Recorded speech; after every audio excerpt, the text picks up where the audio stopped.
Então, dando continuidade, a gente avança a seção 9.3, onde então a gente começa a fazer uso dessa definição do centro de massa. Então, nossa ideia aqui é estudar a segunda lei de Newton para um sistema de partículas. Então, o que a gente vai fazer nessa sessão é basicamente discutir a relação entre as forças externas e o centro de massa, que no fundo é para isso, de fato, que essa ferramenta foi desenvolvida. O centro de massa ele é importante exatamente nesse sentido. O que a gente vai mostrar aqui é que, dado o centro de massa de um objeto, que agora a gente sabe calcular, a gente pode descrever a dinâmica desse ponto, dessa posição, sem precisar se preocupar com a forma do objeto como um todo, tá certo? Então a gente simplifica a dinâmica simplesmente para a dinâmica de uma partícula, onde essa partícula, então, tem a massa do objeto e está centrada ali no centro de massa desse objeto que pode ser maciço. No jogo de bilhar, por exemplo, quando a gente acerta uma bola branca em outra, tá certo? Que está em repouso, por exemplo, o que a gente vai observar é que o centro de massa do conjunto, a bola branca e a outra bola, ele continua se movimentando para frente, tá certo? Sem que o movimento do centro de massa seja alterado pela colisão. Então isso é extremamente relevante, em situações mais complexas. Vale frisar que isso não importa se o choque é frontal ou mesmo de raspão. O centro de massa dos dois ali vai continuar se movimentando de uma forma relativamente simples, apesar cada uma das partes dela estarem ali com movimentos que são difíceis de descrever. Para a gente examinar o movimento do centro de massa, a gente vai substituir o par de bolas de sinuca, que a gente tratou, por um conjunto de N partículas de massas diferentes, tá certo? Então, nosso foco aqui é o centro de massa. E embora esse centro de massa seja apenas um ponto, ele vai se movimentar aí como se fosse uma partícula cuja massa é exatamente igual à massa de todo o sistema, a massa total do sistema. De fato, a gente pode atribuir uma posição, uma velocidade e uma aceleração para esse centro de massa. E o que a gente vai mostrar é que essa equação aí que descreve o movimento do centro de massa para um sistema de partículas é exatamente o que a gente já tem da segunda lei de Newton. Então, a força resultante total sobre todas as partículas vai inferir aí uma aceleração no centro de massa, cuja segunda lei de Newton é dado por emão vezes essa aceleração, onde o emão aqui é a soma de todas as massas que constituem aí o nosso sistema. Bom, aqui tem algumas observações que precisam ser enfatizadas, tá certo? Essa força resultante aqui, ela é a força resultante de todas as forças externas.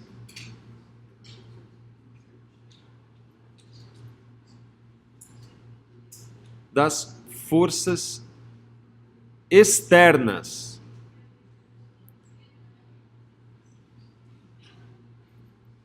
Que agem sobre o sistema. Então, as forças internas, ou seja, quando um bloco... Imagina que você tem um sistema composto por N partículas. Você vai lá dar uma raquetada em uma delas. Essa raquetada que você dá é uma força externa. Aí os choques entre elas não entram nessa equação porque são forças externas. Não entra de fato porque para cada força que uma bola infere sobre a outra infere no sentido contrário, uma de igual magnitude, mas sentido oposto, tá certo? Então elas vão se cancelando no final das contas. A massa aqui, emão, é a massa total.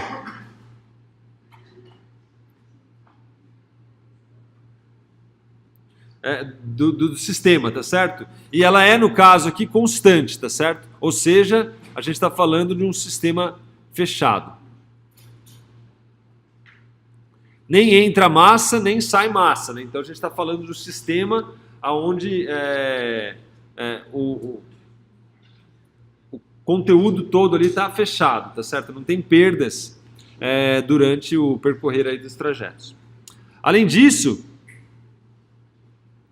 a minha aceleração aqui é a aceleração do centro de massa do sistema, tá certo? A gente não pode dizer nada sobre a aceleração das partes individuais dos sistemas. Então você vai pegar aquele pontinho lá, para aquele pontinho que é o centro de massa, você vai conseguir, dado a somatória das forças externas, você vai conseguir então descrever qual é a velocidade desse pontinho, qual é o deslocamento desse pontinho, qual é a aceleração desse pontinho. É basicamente isso que a gente obtém da segunda lei de Newton para uns sistemas de partículas. Bom, é natural, né, que essa equação acima ela pode ser decomposta nas suas componentes, né? Então você tem aqui a força resultante na componente x é igual a massa vezes a aceleração do centro de massa da componente x. A força resultante em y é igual a massa total vezes a aceleração do centro de massa da componente y, e a força resultante z é igual a massa vezes a aceleração do centro de massa da componente z. No caso das bolas de sinuca, por exemplo, então, depois que a bola branca é posta em movimento, ou seja, a partir do momento que você deu a raquetada nela, não tem mais forças externas que estão atuando sobre o sistema, tá certo? A partir do momento que você bateu, ela começa a se movimentar e não tem mais força externa atuando sobre o sistema. O que implica, então, que nesse caso, né, a força resultante é igual a zero e, consequentemente, a aceleração também do centro de massa é igual a zero. Se a aceleração do centro de massa é igual a zero, então a velocidade do centro de massa também não vai variar. Ou seja, quando as bolas se chocam, né, as forças que participam aí do processo são só forças internas e a velocidade, então, do centro de massa, ele não vai se alterar. Por mais que a bola branca saia ali numa velocidade e a outra bola esteja uma outra velocidade, o centro de massa desse conjunto tem uma velocidade constante, certo? Por quê? Porque não tem força externa atuando sobre o sistema. No caso do bastão de beisebol, o resultado também vai se aplicar, tá certo? Ou a gente lançar o taco de beisebol para cima, igual a gente fez inicialmente, né?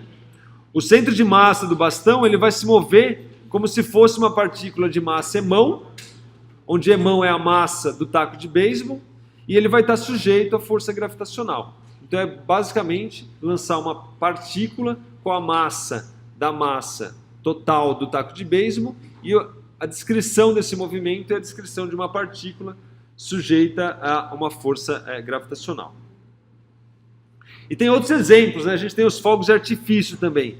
Se você lança um foguete, né? E esse foguete, por exemplo, descreve uma trajetória parabólica, depois que acontece uma explosão, as forças ainda são todas internas, tá certo? O centro de massa dessas partes todas aí vão continuar descrevendo um movimento parabólico. Obviamente que aqui a gente está desconsiderando, né, o atrito, né, e a interferência do meio, né, sobre essas partes do foguete, tá certo? Então, no caso de um foguete, se ele descreve um comportamento parabólico, ao explodir, o centro de massa vai continuar descrevendo um movimento parabólico exatamente como se não tivesse ocorrido a explosão, porque as forças externas são iguais a zero, a única coisa que está presente ali é força interna. Bom, dado esses exemplos aí, a gente vai então deduzir, a dedução não é tão complicada assim, a expressão aqui, que é basicamente a segunda lei de Newton para um sistema de partículas. Então, demonstrando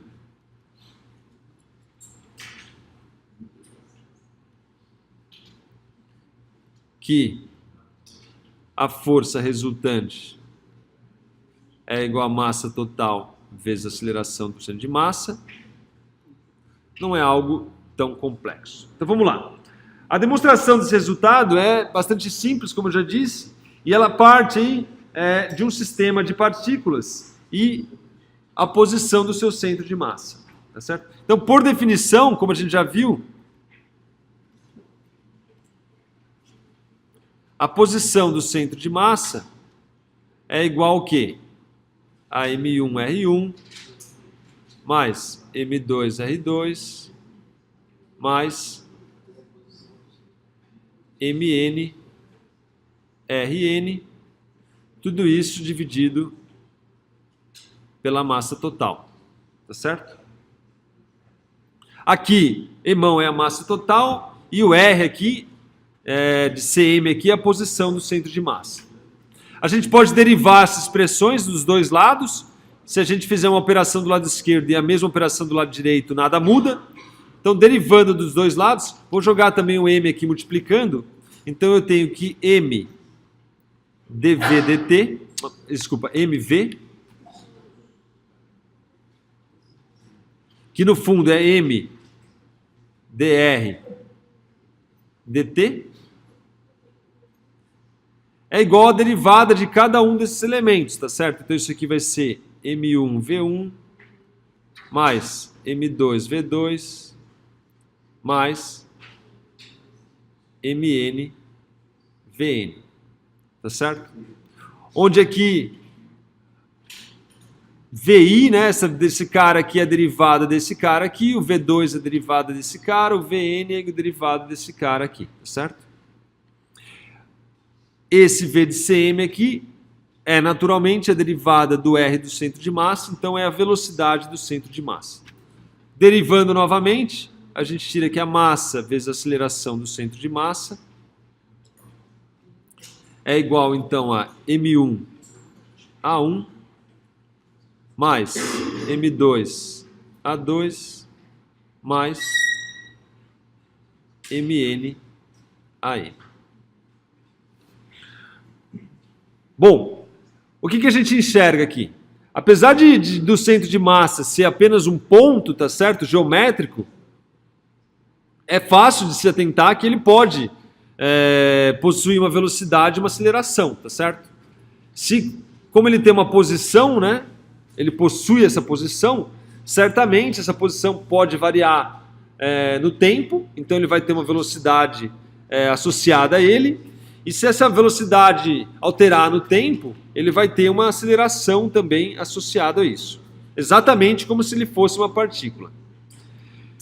Pela segunda lei de Newton, o M1A1 mais o M1A1, tanto o M2A2 quanto o M3A3, é exatamente a força resultante aí que age sobre cada uma das partículas, tá certo? Esse cara aqui é uma força F1, que é a força resultante que age sobre 1.